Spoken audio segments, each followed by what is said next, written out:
Moderné technológie v oblasti priemyslu a logistiky vyvolávajú stále množstvo otázok.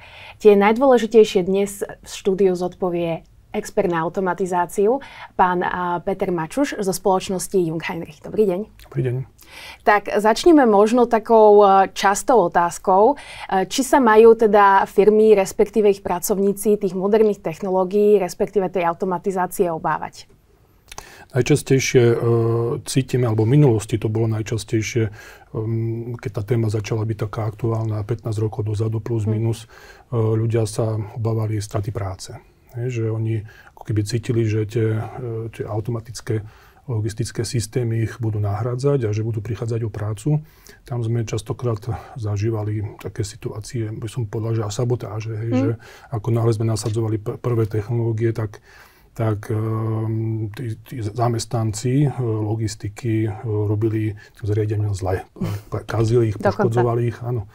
Ale potom postupne, keď si tí zamestnanci videli, že automatické roboty sú nasadzované hlavne na také operácie, ktoré sú monotónne, ktoré sú ťažké, ktoré im ako keby uľahčujú prácu, tak začali ich brať ako, poviem, parťákov, začali im dávať mená a začali s nimi ako keby keď sa s nimi zžili, tak potom práve naopak sme videli, že to naberalo taký trend, že vyložene z dola podporovali potom to nasadzovanie automatickej logistiky, pretože tí zamestnanci si potom uvedomovali, že to podporuje konkurencieschopnosť spoločnosti, v ktorej pracujú, zvyšuje to produktivitu a to znamená, že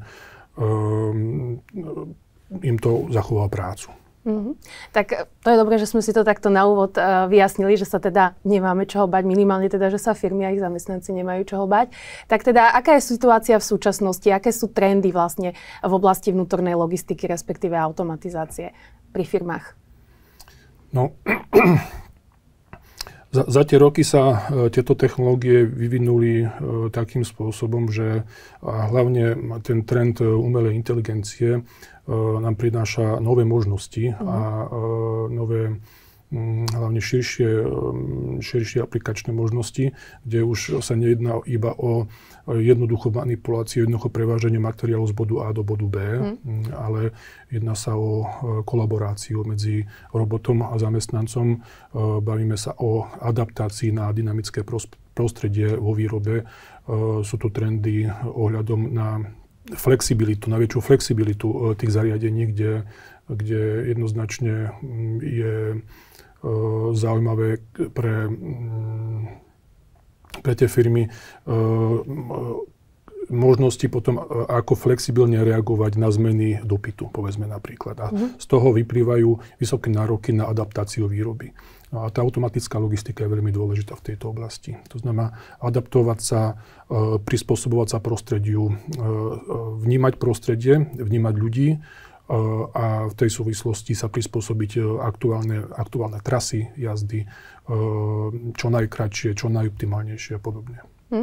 Aké sú teda možno praktické výhody tej automatizácie vnútornej logistiky, respektíve tých AGV vozíkov, ktoré firmy sa rozhodnú implementovať? No, predovšetkým šetria náklady.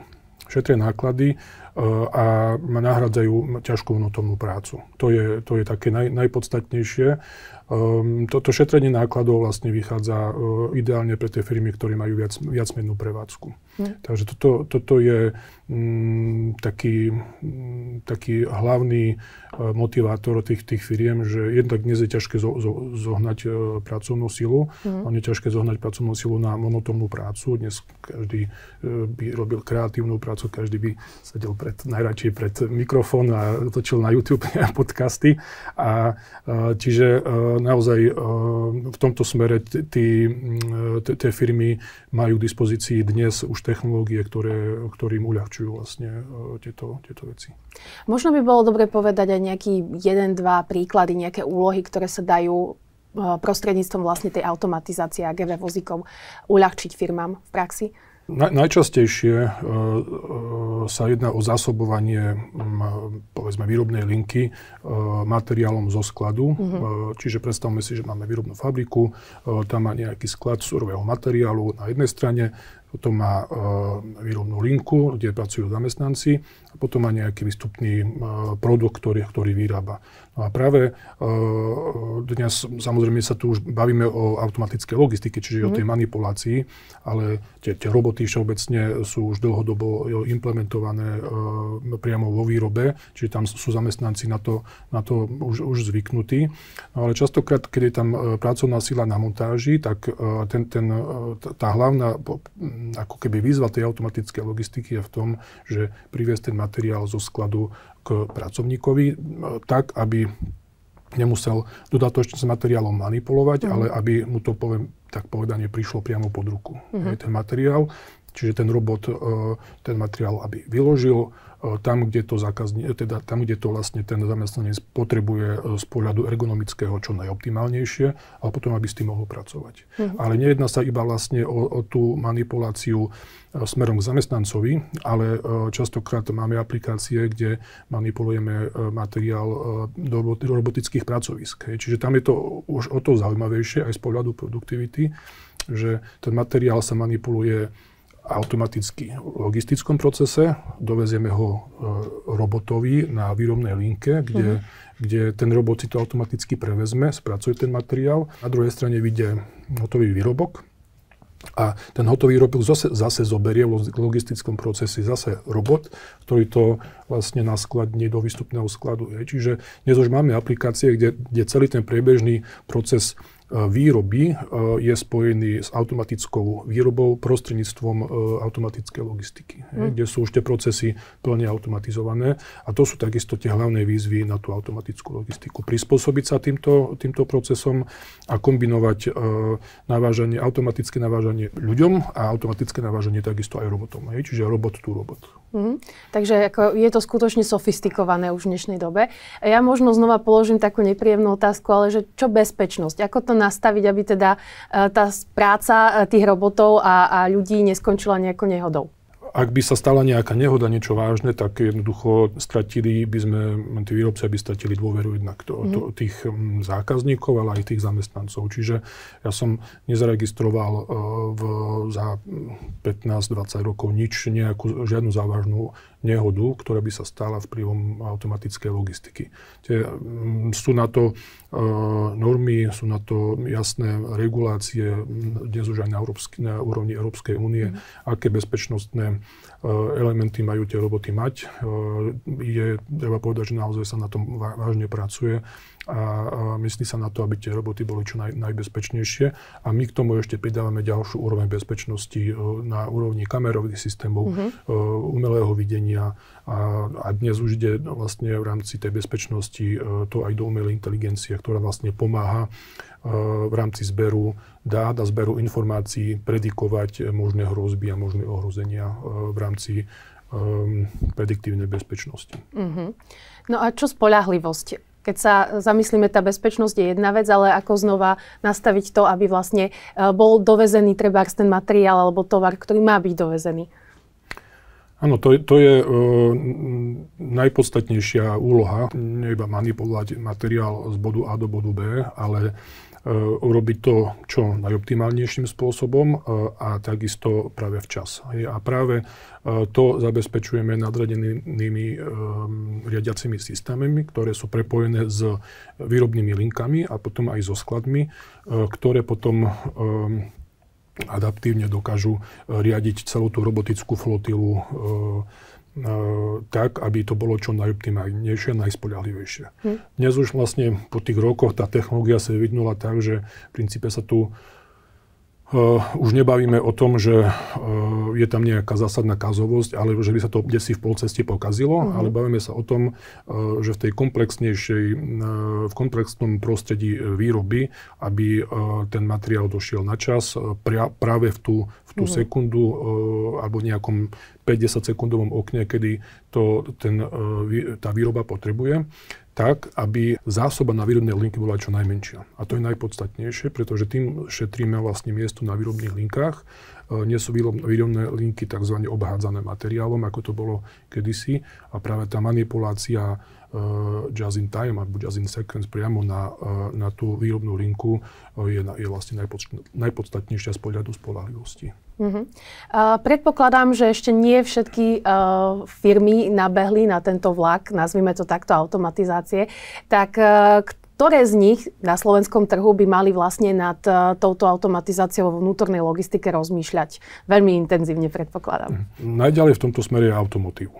Takže to je takým technologickým ťahuňom u nás na Slovensku.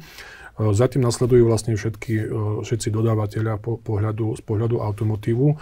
Takže tam ešte je čo robiť v tomto smere. A potom priemysel, elektrotechnický priemysel. Ťažký priemysel, tam je to komplikovanejšie, nejaká výroba vagónov a podobne. To je trošku komplikovanejšie, pretože tam není taká sériovosť, by som povedal, a taká hrobotná výroba. Čiže najperspektívnejšie z pohľadu automatizácie logistiky je trojsmenná prevádzka a hromadná výroba. A to na Slovensku je v tom známe, že tá hromadná výroba je tu rozšírená zásadným spôsobom. Ale ak sme sa bavili o tých trendoch, tak sú trendy práve aj do malosériovej výroby, respektíve do kusovej výroby, kde práve servisné roboty a kde práve obslužné roboty, aj low-costové roboty dokážu takisto urobiť, dokáže tam byť implementovaný veľmi dobrý proces. Takže nie len takéto veľké, obrovské firmy výrobné, ale skutočne aj menšie firmy, možno menší živnostníci, ktorí sa rozširujú a podobne. Áno. Existuje nejaký taký moment v živote firmy, kedy by sa mali do tej automatizácie pustiť, alebo platí, že včera už bolo neskoro a mali by nad tým uvažovať? Obávam sa, že B je správne, pretože je to o tom, že ako budeme konkurovať svetu a akým spôsobom budeme zvyšovať našu produktivitu. A tam, keď zaspíme ten vlak, ktorý je rozbehnutý, hlavne z azijských krajín, tak bude už neskoro. My už to nedobehneme. Tak keďže B je správne a teda mali by automatizovať slovenskí podnikatelia, tak čo by mali pri tom procese zvážiť, respektíve na čo nezabudnúť? Hneď ako náhle mám si nejakú dvojsmennú až trojsmennú prevádzku, tak tam už je zásadne jednoduchšie automatizovať logistiku. Tam, kde mám potom následne monotónnu prácu z pohľadu logistiky, to znamená nejaké monotónne naváženie, tak to je taký druhý element, keď by som rozmýšľal. A potom je veľkosť tej logistickej flotily manuálnej, ktorú máme. Čiže už od nejakých 5 až 10 nejakých manipulačných manuálnych prostriedkov, ak mám vo výrobe, tak už je na mieste rozmýšľať. Povedzme, ak sa bavíme o nejakej vidlicovej manipulácie, to znamená nejaké vysokozdvižné, nízkozdvižné vozíky, tak tam už to nie je problém vlastne to nahrádzať. No a tam, čo sa týka návratnosti, lebo to je najpodstatnejšie, že tá návratnosť a akým spôsobom k tomu pristúpiť pri rozmýšľaní, že kedy sa mi to vráti, tak najčastejšie tie návratnosti pri väčších flotilách, pri väčších nasadeniach sa hýbu od 1 roka a keď sú to nejaké menšie prevádzky, menšie nasadenia, tak do 3-4 rokov je tam návratnosť. Skoro vždy. A potom tá životnosť tej techniky je 7 až 10 rokov, čiže po tých 3 rokoch jednoducho mi to už iba zarába. Čiže to je vzhľadom na tú produktivitu najpodstatnejšie. Ako si možno vybrať partnera, lebo predpokladám, že tých firiem, ktoré ponúkajú takúto techniku alebo zavádzanie automatizácie je viacej na trhu. Áno, je to už... by som povedal, tie automatické zariadenia logistické sú už viac menej komodita. Že dá sa tých dodávateľov na Slovensku sú desiatky.